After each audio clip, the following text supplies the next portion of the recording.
Malik Monk could earn up to $25 million annual in free agency. Monk, who is still only 26 years old, is set to be aggressively pursued by teams in need of additional shot creation and playmaking ability. The one thing that the Philadelphia 76ers seem to always lack: additional shot creation and playmaking ability. I swear, I feel like every season I watch the Sixers, no matter who's on the squad, the whole season, no matter what all these role players look like in the regular season, I swear every postseason, the Philadelphia 76ers somehow find a way to morph back into the same one-dimensional team where there's two guys that look like they can do things and everyone else just has trouble playing basketball.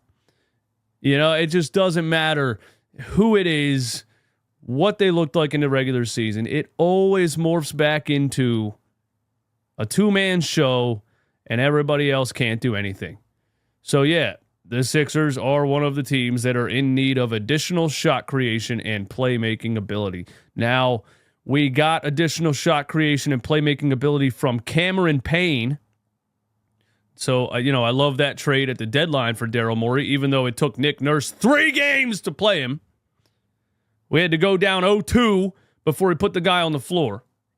Listen, the more I watch these NBA playoffs, the more what Nick Nurse did in that Knicks series pisses me off. And I don't care. I like him way better than Doc Rivers, but he's not immune to criticism. So we got some playmaking and shot creation from Cameron Payne. D'Anthony Melton's one of those guys, but of course he had the back issue.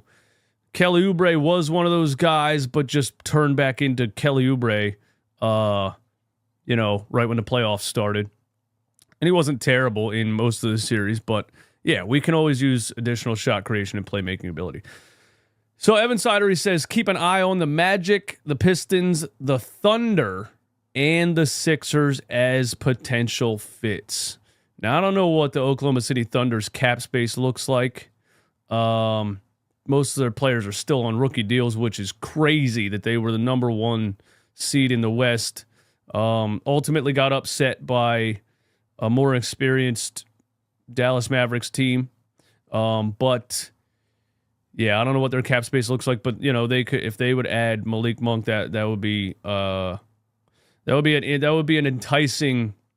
If he's looking at teams, if say all 4 of these teams make an offer of $25 million a year, which sounds like a lot from Malik Monk, but the way the NBA is going, the rate that the money is climbing, $25 million is becoming nothing.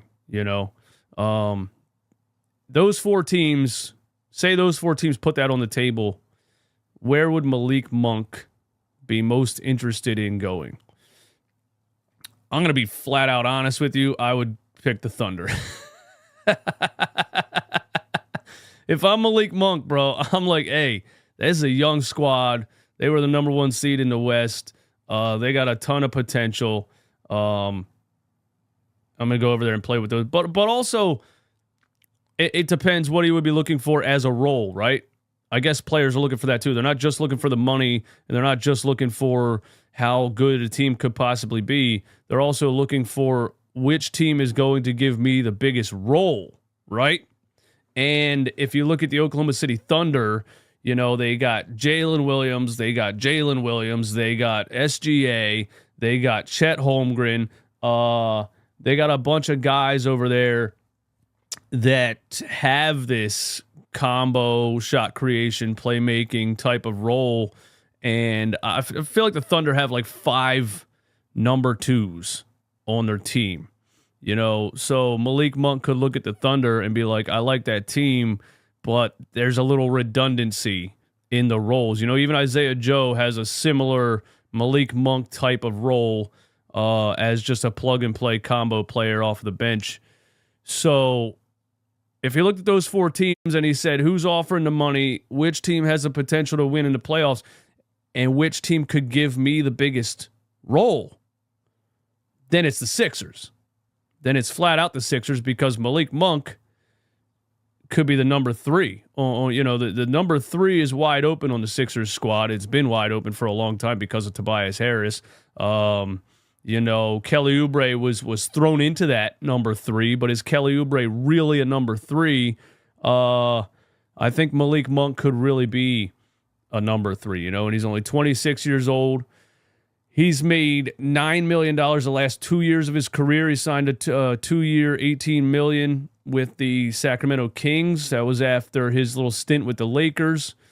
And he really started to blow up. He really started to come into his full potential the past season or two with the Sacramento Kings, playing with De'Aaron Fox, his former Kentucky teammate. So there was some chemistry there that I think helped him, rise and become kind of the player that everybody thought he was going to be when he was drafted. I remember looking at that draft, and he was such a high prospect, and he was a quick trigger sniper in college. He had a 47-point game against Duke. I remember that. 47 in a college basketball game. And then he came into the league and just kind of got tossed around and couldn't find a role and didn't really stand out. And, took him a little while to find himself. But he really started to blossom the past 2 years in Sacramento, and now he's going to get a nice payday because of it.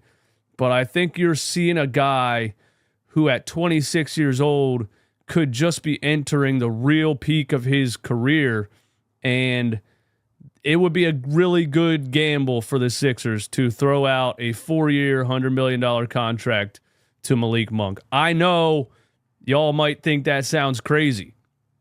No, I can't give Malik Monk a $100 million contract. $25 million a year is not crazy. Teams have to take chances, and a player at 26 years old who just did what he did in Sacramento, or in certain games, like you look at his averages, that's the thing. If you really watch games versus just looking at the box score, you're going to understand more of what we're talking about here. If you're just looking at his averages and you say he averaged 15 points per game, he's not worth $100 million. Stats don't say everything. When you really watch some of those Kings games, he really had some big-time performances and fourth-quarter performances and dragging the team really in the fourth quarter when De'Aaron Fox was getting clamped. And there was games where he had big-time shots to send it to overtime. And he has – I'm not saying it's a signing that is like – it's a potential type of signing. It's like he has ascended. He's started to ascend, and you would be signing him – hoping that he continues to ascend, right? And hoping that he gives you that high-level third option combo guard, can dribble, pass, and shoot, shoots 35% from three, shot 35% from three last season. That's not very high, but on 6 attempts per game, which is, a pretty good number.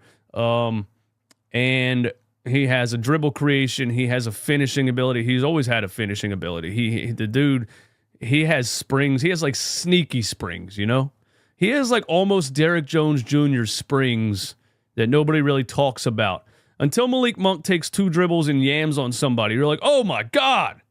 When he really cocks it back, bam. Everybody's like, oh, I forgot Malik Monk can finish like that, So he has real sneaky athleticism. When he gets a head of steam to the rim, he can really finish with the best of them. I don't see any reason anybody would be arguing against a Malik Monk signing. I just wanted to come on here, give my opinion on that. That makes perfect sense for the Sixers. Now, if you're looking at Daryl Morey and what Daryl Morey does and what Daryl Morey seems to prefer as a GM, then you could be sitting there saying, yeah, that ain't going to happen.